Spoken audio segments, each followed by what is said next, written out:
Freedom of the press is only guaranteed when you own the press. Communication breakdown. Pause for the message, wake up. Every station is a gentrification.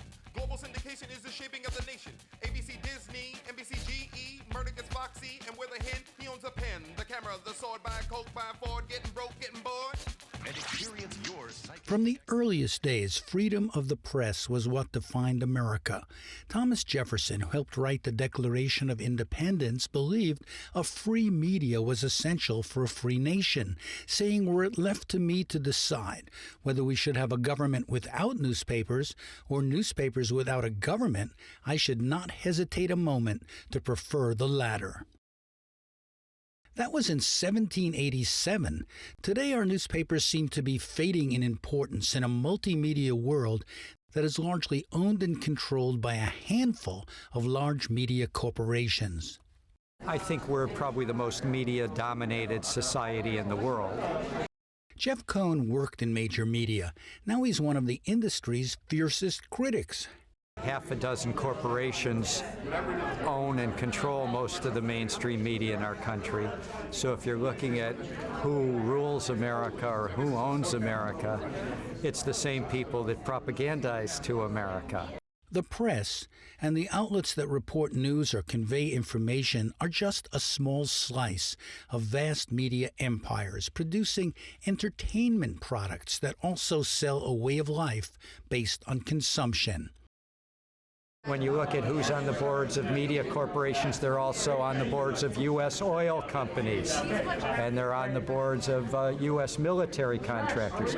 So trying to study who owns America, you're really also, these are the people that own the media. We don't have a state media, but in some ways it's very much like a state media. It's the corporate state.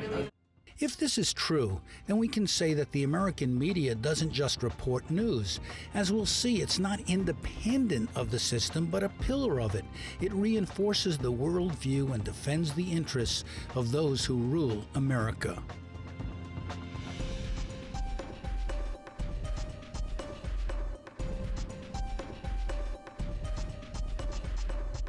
"30 years ago, 50 companies dominated American media. Now it's down to 6.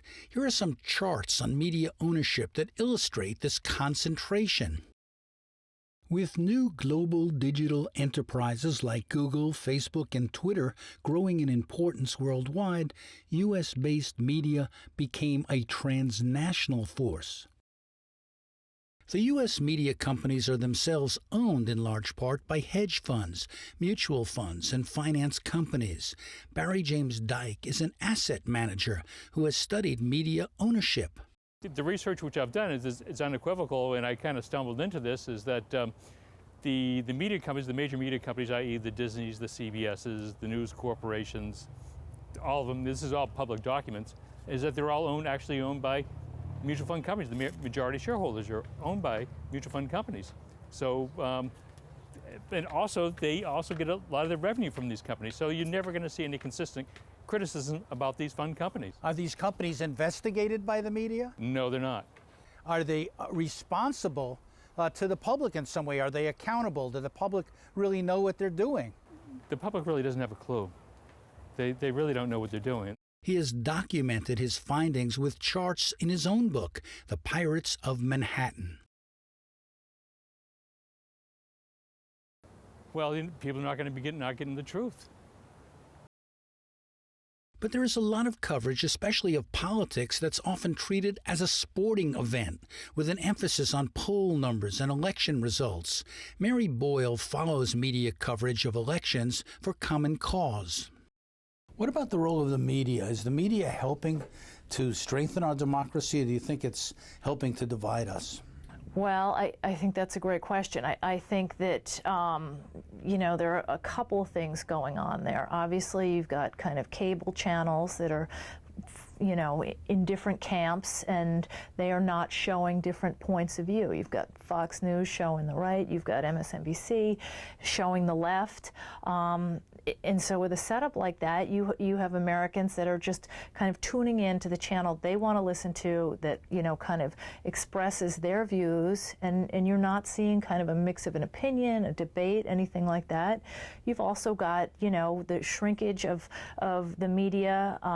You've got less coverage of what's going on, and I think this is particularly concerning more around kind of state-based and local politics, where there's even less coverage of what's going on in politics.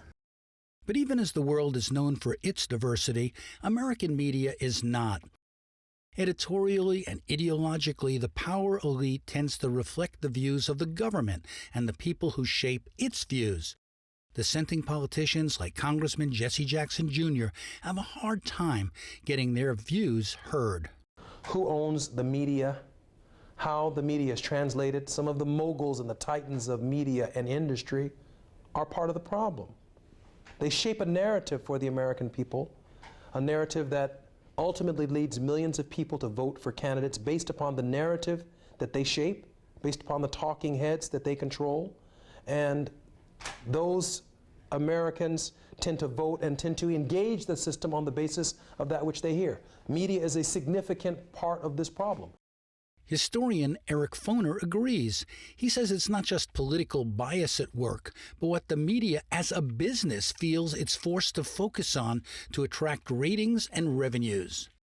Somehow, that idea of power behind the people in office is not really in our media very much. It's not really in people's minds very much. They personalize politics. There are personalities combating each other, but they don't look at who's behind the scenes. Well, you're quite right that the media focuses on personalities, you know, and often the quirks of personality, Clinton's sexual escapades, or whether Obama was born in the United States or not, or Romney and his cars and whatever, you know, his not paying taxes and many other things. Those are not totally unimportant issues, but maybe it's the nature of the media today in and of itself, in that it has to go for the quick news. Deep investigative reporting is not emphasized as much as perhaps it was in the past. And, you know, you got to sell papers, and scandal sells papers, personality sells papers, celebrity sells papers. So you're right that the larger nature of how the system operates tends not to get emphasized as much. It's not even understood by many people. Well, it's hard to understand. This is a very large country, over 300 million people, a very, very complicated economy and political system, so it's difficult to understand exactly how things operate. But I think, you know, in a certain sense, the anti-government sentiment, which is rife in this country, which is generally associated with the right wing, is also a response to the feeling.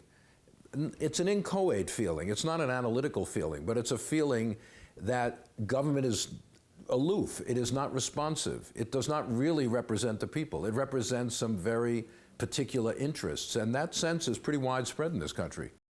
Media watch groups are also concerned about the lack of diversity within the media that makes it unrepresentative of the country it serves in racial, ethnic, and gender terms.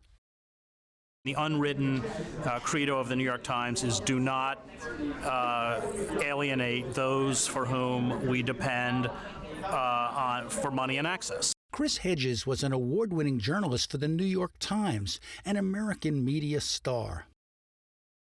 And that means the power elite and the financiers who advertise. But it's expandable. I mean, you have, at least in the positions that I was in, the possibility to do journalism. Not that there aren't, you know, restrictions or constrictions. There are, and not that they can't be punishing. Hedges' work is still very respected, but he believes that much of the press is ultimately a charade that covers up for power more than covers it, especially when reporting on elections. Because the political theater, I mean, the personal narrative of the candidate, it's all irrelevant. It's meaningless, and people, we still play the game. Look, every totalitarian country I covered had elections. They all play the charade. I mean, even East Germany did, and that's the charade we play. And when we have a compliant corporate media that pretends that charade is real, so I think. The problem is that the illusion still remains so powerful. But people are changing, but the illusion is still so powerful that people confuse where power actually exists. How does the New York Times cover the power centers that many people say rule America? Chris Spanos edits the New York Times Examiner that monitors the newspaper's content every day. He believes the paper has become an accomplice to the power elite. The New York Times as an institution is almost like a mini nation, and the correspondents, the op-ed writers, the editors, they're almost like diplomats in how they carry themselves and their own self-importance in the way that they communicate with other politicians and diplomats, and they are very influential. Would you say that they're a disseminator of ideology in America, not just of information? Absolutely. They disseminate a very particular ideology, and that their readership is primarily managers and people who make around over $90,000 a year, and so they cater to a managerial perspective, and so they have a pro-management when they're discussing labor relations. They often have a pro-management view, a pro-business view. Financial journalists like Stacy Herbert and Max Kaiser found that many pro-business views in some media outlets were often uninformed, as they told me on a radio show. From December 2008, so well after the collapse of Bear Stearns, Lehman Brothers, the market's tumbling 1,000 points in a day, and the head of BBC World News Business said, and we had a 10-episode contract, do you think the financial crisis will last all the way through these 10 episodes? So in other words, the people actually in charge of planning the coverage are very uninformed themselves. Well, the mainstream media are themselves deeply in debt. You know, the news organizations have become entertainified, and to compete, they take on enormous amounts of debt. So the bankers, they don't want to insult their creditors because they might cut off their lines of credit. So they're not unbiased in this regard in any stretch of the imagination. You see this most spectacularly with the New York Times. Their coverage of the Wall Street is pitiful. To my world. One reason the press is so pro-business is that they are themselves businesses. The people who run media companies increasingly pay themselves huge salaries and bonuses the same way that bankers do, says Barry Dyke. Yeah, Les Moonves, I couldn't believe he made $59 million in 2009, and he racked up, it was just disclosed the other day that he made close to $70 million in 2010. And that's the head of CBS. That's the head of CBS. But you're saying that all of them are really running their businesses as if they were banks. I mean, that's pretty good. That's banker pay. I mean, $70 million is a lot of money in anyone's book, and that's what they're getting paid. So the media companies are really part of this whole system of who rules America. They're part of these interconnecting, interlocking relationships with financial institutions. There's no question about it. You get the media companies, which are huge. It's part of the empire. You get the media companies, you get the bankers, of course. You have your massive, unions. Okay, you have other factors as well. But the media is definitely part of it, and the asset managers. That's exactly it. The corporations that own the U.S. media and own U.S. television are very wealthy and very powerful.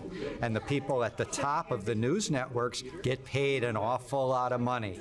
I have never earned anything close to the amount of money I earned in the 1 year I worked where General Electric was my boss at MSNBC. So what I think happens is a self-censorship where the people who rise to the top have learned how not to rock any boats, and they know if they do rock boats, they will lose their huge salaries.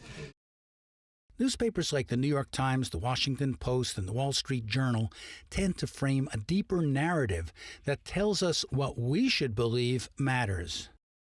They set the agenda that influences what TV news programs also cover. For example, they don't focus on inequality and class differences, says independent media executive Brian Drolet.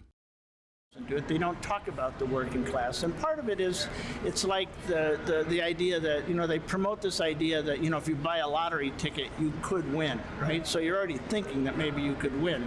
So if you're in the working class, or you're part of the working class that's unemployed, you still have this hope that somehow you're going to go into the middle class. There's been very little attention paid to class. I mean, you were saying that the media really doesn't discuss this. They don't really highlight class differences in America. They're much more comfortable talking about racial differences or ethnic differences. At the same time, in their business practices, they're very conscious of demographics. What class are they attracting? Upper class, how to cater their advertising, how to sell it. No, they go, the internet is a perfect example of that. Google and everything, where they're constantly slicing and dicing who you are, so they know exactly how much you make, so they can pitch what kind of products to you. But that's this whole sort of madness of the consumer society that's been created by modern capitalism. But the key thing I think that you're getting at is that even though there is a reality of class, a working class in this country, and a ruling class or a bourgeois class, people have been trained not to think in those terms, so they don't even know who they are. Some networks, like Fox News, owned by Rupert Murdoch, seem to be more comfortable presenting a right-wing political line. They have helped shift many media outlets to the right. There is a school of thought that says we should have given the citizens of Baghdad 48 hours to get out of Dodge and flatten the place. Then the war would be already over, and we could have done that in 2 days. That may be so, but old media is being eclipsed by the new, says George Scribner, the vice president of Digitas, a company that comes up with digital strategies for big companies and studies how affluent consumers now drive marketing in an era of growing economic inequality. The one thing that's different now is that the media is owned by everyone. The thing that's kind of leveling off the dollars to some extent is that everyone has access to Twitter, everyone has access to blogging, and there's this new kind of fast and fluid coalition building. Like Occupy Wall Street was one example of that. The Arab Spring was an example of that. So in some ways, kind of there's a new check and balance. I don't think that's necessarily changing the restructuring of income and wealth, but I do think there's another trip switch that might help us when things get too bad. So the digital media, in a way, is where democracy is today. It's not in politics, it's not in big business, it's not in big money. That's true. I think that's well said. There is some debate on how free the internet really is, given corporate control and government censorship, but it does make possible more interactivity. At the same time, media attention still tends to revolve around a political elite with authority, even if that elite doesn't necessarily have the power to shape priorities or impose policies. But when you talk to ordinary Americans, many of them feel it's totally fair. Yeah. They're seeing different points of view. They're seeing people who are critical from time to time. They see the media as the liberal media in some instances. I was in the Soviet Union, and we were always raised in this country that that's pure propaganda. And frankly, it was very ineffective propaganda because they never pretended to have 2 points of view. They would have one point of view saying how great things are. But in our country, propaganda is really effective because they have the appearance of debates. The United States of America will not permit the world's most dangerous regimes to threaten us with the world. Jeff Cohn says that just as Americans were misled about Iraq before the war, they are being misled today about Iran. He pointed to a study about Iraq before the American invasion that found that of some 393 people who were interviewed on all the networks, only 3 were anti-war. Because almost everything we knew about Iraq before the invasion turned out to be false. And almost everything we're learning today about Iran is not accurate. And we went to the New York Times a couple months ago where they said that the International Atomic Energy Association has put out an assessment that the nuclear program in Iran has a military objective. And FAIR, this media criticism group, went to the Times and said, which report is that? We've never heard of it. The Times knew they'd made a big error. It was a prominent error. They removed the sentence from their website, but they refused to correct the error. It's not just wars that get propagandized. Media does not often cover the people behind the scenes who run things, says William Hartong, who has written about the military-industrial complex. You would think there would be some independence in the journalism on this issue. But in some cases, reporters have even said to me, well, you know, I can't go after the Pentagon harder, or the companies harder, or this nexus of influence harder, because this company's a big advertiser in the paper. And we'll get pressure, you know, if we do those kinds of stories. So we'll do stories about the war in Afghanistan. We'll repeat what the president has to say on an issue. But there's not really a lot of interest or resources put into investigating these kinds of connections. David Swanson, who also writes about military policy, agrees. Well, the corporate media in the United States is integrated with the military-industrial complex. Some of the same corporations are making profits from both. There are two major political parties that don't have much disagreement on this topic, so it's not a topic for debate. No matter if 90% of the public is upset about it, it's not acceptable news. Michael Clare, who's investigated the destructive power of oil and gas companies, says the same is true when it comes to that industry. The media doesn't cover this for the most part. In fact, the media is largely in league because of the advertising dollars that the oil and gas lobby provides. They're very heavily dependent on advertising revenue, so they're very careful in what they say. Big business, a wealthy and frequent advertiser in the media, is often not scrutinized by the media. That was the case in the financial crisis, says Sheila Krumholz of the Center for Responsive Politics. So these are complicated issues. The issues are difficult to understand on a good day, and they seem, again, very arcane and unimportant to the average American. So it's possible that some media were laboring away trying to explain why this was critical information that the voters need. I think a lot of blame, though, can be laid at the feet of the media for the financial collapse. Ultimately, what we do know is that it's critical. If there's any perfect scenario that shows why transparency and paying attention and scrutinizing the powerful players and what they want and what they're doing to get their way, the financial crisis is that perfect example. It shows us how important transparency is. Because significant wealth demands significant attention. Together we can give you and your wealth the wings to soar. Goldman Sachs Wealth Management. At the same time, media has become so pervasive online and off, on TV and on our mobile phones, that many Americans say they are becoming victims of information overload. The more they watch, the less they know. For sure, information overload is, I think, a serious threat to democracy, because it doesn't work if people aren't vigilant. Nobody's going to hold members of Congress accountable for you. You have to you have to make sure that you're heard.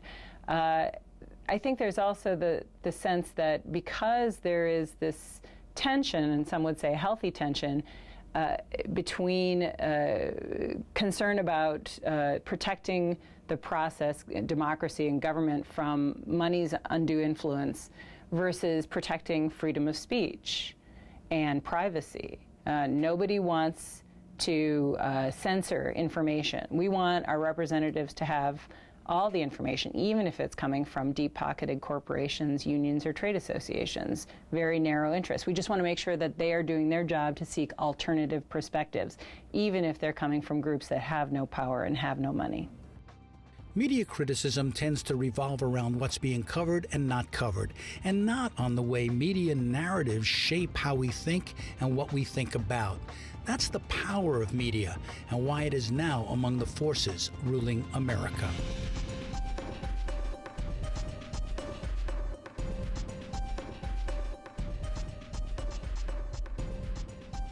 Coming up in the next episode of Who Rules America, money now controls politics. And you look at our system is so broken, nobody in their right mind would try to copy our system if they wanted a real democracy. Next time on Who Rules America.